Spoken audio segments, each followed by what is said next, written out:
ভালো কথায় কাজ হবে না, এটা জগন্নাথ বিশ্ববিদ্যালয় ছাত্র শিবির ভালোভাবে বুঝে গেছে। আমরা আজকে প্রশাসনের কাছে মোটা দাগে দুইটা বিষয় আমরা কথা বলতে গিয়েছিলাম।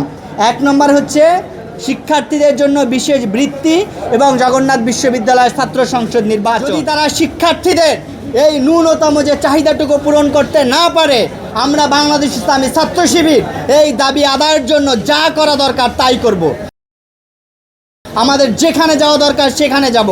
আমরা আমাদের শিক্ষার্থীদের অধিকার আদায়ের সংগ্রামে আমরা কখনো থামবো না ইনশাআল্লাহ। এই সপ্তাহের ভিতরে একজন আইন কর্মকর্তা এবং একজন শিক্ষককে স্পেসিফিকভাবে নিয়োগ করতে হবে, যারা শুধুমাত্র ছাত্র সংসদের বিষয়টা বিবেচনা করবে।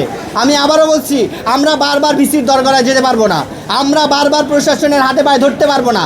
একজন আইন কর্মকর্তা এবং একজন শিক্ষককে দায়িত্ব দিতে হবে, তারা শুধুমাত্র এই ছাত্র সংসদ নির্বাচনের বিষয়টা দেখবে এবং আমাদেরকে সার্বিক বিষয় আপডেট করবে। আমরা স্যারকে বলেছি যে স্যার, যেহেতু অন্যান্য বিশ্ববিদ্যালয়গুলো নির্বাচন দিচ্ছে, আপনি আমাদেরকে অন্তত এতটুকু বলেন আপনি কবে নাগাদ নির্বাচন দিতে পারবেন। সে বলতেছে এটা যদি আমরা বলি আমাদের কথার বরখেলাপ হবে, আমরা এটা যথাযথভাবে বলতে পারবো না।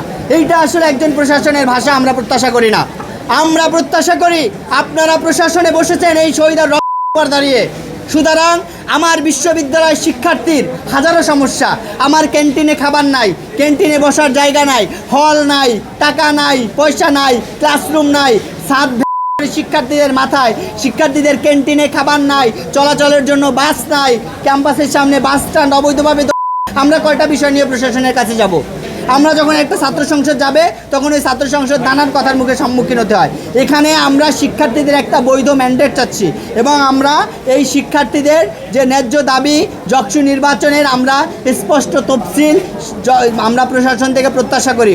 যকসুর বিষয়ে আমরা প্রশাসনকে স্পষ্ট জানিয়েছি, আগামী এক সপ্তাহের ভিতরে আপনারা একজন শিক্ষক এবং একজন আইন কর্মকর্তাকে আপনারা যকসুর বিষয়ে দায়িত্ব বুঝিয়ে দিতে হবে এবং আমাদের যে ভোটার লিস্ট আছে এই মাসের ভিতরে আমাদের শিক্ষার্থীদের ভোটার লিস্ট কনফার্ম করতে হবে।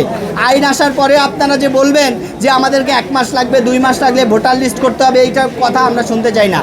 আমরা যাচ্ছি এই মাসের ভিতরে আপনারা ভোটার লিস্ট কনফার্ম করবেন, শিক্ষক এবং আইন কর্মকর্তাকে দায়িত্ব দিবেন এবং আপনারা কবে নাগাদ যকসু ঠিকভাবে দিতে পারবেন এটা স্পষ্ট করে আপনাদেরকে এটা বোঝায় বলতে হবে এবং স্পষ্ট আকারে ঘোষণা দিতে হবে।